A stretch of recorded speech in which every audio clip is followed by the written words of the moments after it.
वो पानी से ज्यादा अच्छा है। और आपको बात पता लग जाए भाई साहब वो पानी नहीं पियोगे, आप फेंक दोगे, गारंटी रख लो। लेकिन आज हमारी गाड़ी मजबूर है, आज हमारी गाड़ी मजबूर है, मैं उसके बगैर चल नहीं सकता, मैं कहीं पेट्रोल नहीं गिरा सकता, मैं क्या करूंगा, मैं मजबूर हूँ। मैं एक मजबूर आदमी वहाँ पेट्रोल पंप पे जाके 20% गन्ने की जूस की तरह एथेनॉल मिला के ले रहा हूँ मैं, तो मेरी गाड़ी की क्या कहती होगी? वो बेचारी बोल नहीं सकती। फर्क किसी और चीज से वो सिस्टम आपसे पैसे कलेक्शन करेंगे, तो कहीं ना कहीं ये पैसे कलेक्शन का एक धंधा बन गया है बहुत सारी चीजों में।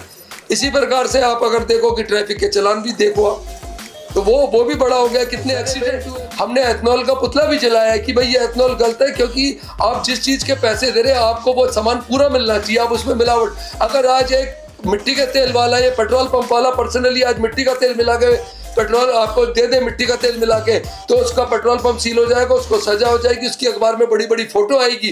लेकिन आज भारत सरकार इसको सपोर्ट कर रही है और उनके मंत्री के बच्चे जो है वो एथेनॉल मिला के दे रहे हैं 20%।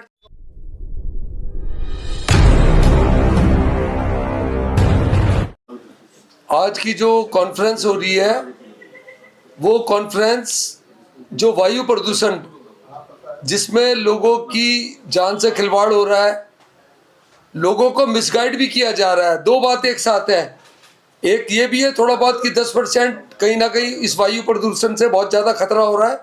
दूसरा ये है कि 90% लोगों को, दिल्ली के लोगों को और पूरे हिंदुस्तान के लोगों को मिसगाइड किया जा रहा है। उससे टूरिज्म पे भी बड़ा फर्क पड़ रहा है, टूरिस्ट आने में घबरा रहा है, इवन इंडिया का टूरिस्ट भी आने में घबरा रहा है। दिल्ली को ऐसे समझ रहे हैं लोग कि ये गैस चैम्बर है दिल्ली।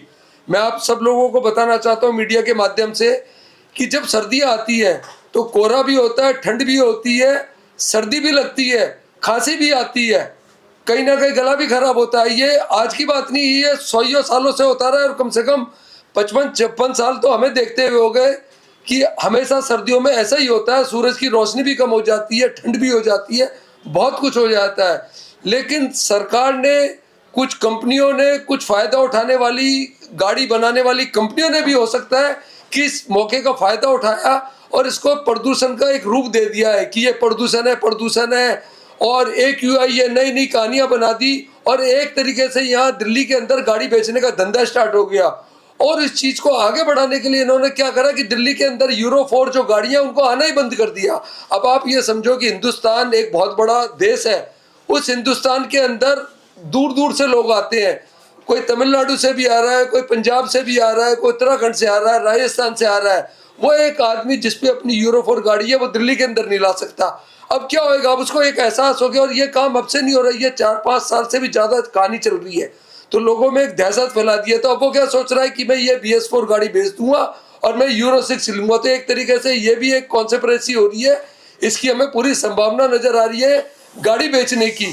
ये BS6 गाड़ियां बेचने का धंधा हो रहा है, इलेक्ट्रिक गाड़ी बेचने का धंधा हो रहा है। सबसे बड़ी बात है कि जो पॉल्यूशन के मेन कारण है उसको लोग भुला रहे हैं। मेन कारण सबसे बड़ा क्या है? मेन कारण मैं बताना चाहता हूँ कि एथेनॉल के नाम पे गन्ने का रस आपकी गाड़ियों में 20% मिला के दिया जा रहा है और उसके पूरे पेट्रोल के पैसे लिए जा रहे हैं। नेचुरली वो गन्ने का रस और पेट्रोल में बड़ा फर्क होता है। कल तक वो पेट्रोल चलता था तो पेट्रोल की जो धुआं निकलता है वो निकलता था, लेकिन आज वो कहीं ना कहीं एक पॉल्यूशन के नाम से निकल रहा है। वो कारण है। आज तक किसी ने सवाल नहीं उठाया। सिरसा साहब आदरणीय हमारे पर्यावरण मंत्री है, वो बड़े दबंगई स्टाइल में कहते हैं कि हम जो यूरो 4 गाड़ी को अंदर नहीं आने देंगे। कभी उन्होंने पूछा ये जो हवाई जहाज उड़ रहे हैं ये कौन से BS है? ये BS2 है, BS3 है, BS6 है, BS4 है। आज तक उन्होंने कभी सवाल नहीं करा। ये हजारों की तादाद में रात के अंधेरे में जहाज आते हैं, हवाई जहाज आते हैं और सवेरे होने से पहले ये धुआं करके चले जाते हैं। आज तक उनका पॉल्यूशन किसी सरकार ने, किसी बड़ी एजेंसी ने, COQ ने आज तक चेक नहीं करा। तो जो झूठ है, जो असली गुनाहगार है कि उनका पूछा जाए। आज तक जहाजों की उम्र नहीं पूछी कि ये 10 साल पुराने, 15 साल पुराने, 20 साल पुराने। मैंने देखा था कि एक भारतीय सेना का एक जहाज रिटायर हुआ था, उसकी उम्र 60 साल थी। वो हमारी आर्मी, हम उसका आदर करते हैं, लेकिन इन प्राइवेट जहाजों से हमारा क्या मतलब है? इन प्राइवेट जहाजों की भी उम्र तय की जानी चाहिए, इनका भी पॉल्यूशन चेक किया जाना चाहिए। फिर सबसे बड़ी बात है कि हमारे हिंदुस्तान के अंदर अरबों रुपए का कारोबार हो रहा है, उसमें 18% GST के नाम से सरकार हमसे ले रही है। लाखों करोड़ों रुपए हमसे पॉल्यूशन के नाम पे लिया जा रहा है। एक तरफ तो हमें कहा जा रहा है कि आपकी गाड़ी प्रदूषण नहीं करती है, प्रदूषण रहित है, और दूसरी तरफ कह रहे हो कि आपकी गाड़ी प्रदूषण कर रही है, आपको अंदर नहीं आने चाहिए। तो एक तरीके से दोहरा मापदंड सरकार हमारे साथ कर रही है, बहुत जाती है।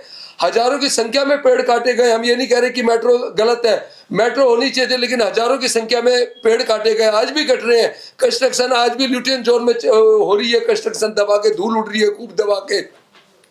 आज भी काफी पेड़ों को काटा जा रहा है, दबा के काटा जा रहा है। सरोज नगर में बड़ी बड़ी बिल्डिंगें बना के वहां पे भी पेड़ काटे गए। और मुझे बड़े दुख के साथ कहना पड़ा है कि अरावली के पहाड़ों को भी हटाने की बात आ गई है। ये भी मुझे बड़ा दुख हो रहा है कि अगर आज अरावली के पहाड़ जो ठंडी हवाओं को रोकते हैं, जो बहुत सारी धूल मिट्टी को रोकते हैं, अगर उनको उठा दिया जाए तो इस देश का क्या होगा, ये भी बड़ी सोचने वाली बात है।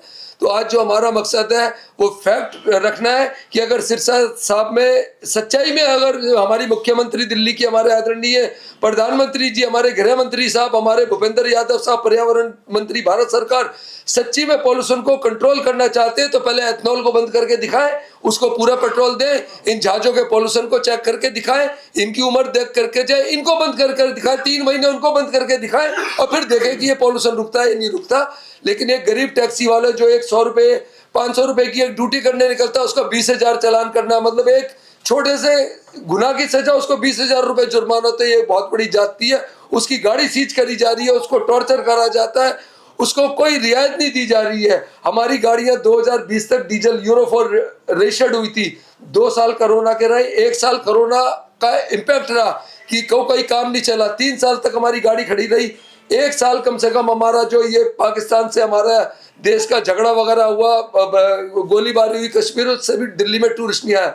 अब आप एक बताओ, जो हमारी बसें 2 साल चली है उसको आप 2026 में जबरदस्ती रिटायर कर रहे हो, तो ये एक तरीके से बहुत बड़ी जाती है। कुछ सीएक्यूएम के चेयरमैन मैंने देखा है, वो 60 साल के जब रिटायर हो जाते हैं उसके बाद उनको चेयरमैन बनाया जाता है। तो एक तरफ तो 60 साल के बाद आप उनको चेयरमैन बना रहे हो, उनको ओहदा दे रहे हो कि ये सब चेक करेंगे। एक हमारी जो गाड़ी ऑलरेडी 10 साल तक वैलिड है, आप उसको 6 साल में रिटायर कर रहे हो। तो ये बहुत बड़ी जाती हमारे साथ हो रही है, और ये जाति आज से नहीं हो रही है, 25 साल से हो रही है। आपको मीडिया को मैं बताना चाहता हूं कि सन 2000 में सुप्रीम कोर्ट ने डीजल गाड़ियां बंद करी थी, ये कह के कि ये पॉल्यूशन देती है। उसके बाद 2001 में दिल्ली सरकार ने BS2 गाड़ियां डीजल की रजिस्टर्ड करी कि ये पॉल्यूशन रहित है और ये कोई पॉल्यूशन नहीं देती। उसके बाद 2011 में BS4 आ गई कि ये और उसका एक अच्छा रूप है, ये बिल्कुल भी पॉल्यूशन नहीं करती, इन गाड़ी को रखो। अब 2025 में आप कह रहे हो कि ये प्रदूषण करती है, आज आप BS6 गाड़ी को कह रहे हो कि ये पॉल्यूशन नहीं करती, कल को 2028 में कहोगी ये भी करते हो। तो इसके मापदंड आप किस तरीके से तय कर रहे हो, ये कहीं ना कहीं गाड़ी बिकवाने की साजिश हो रही है।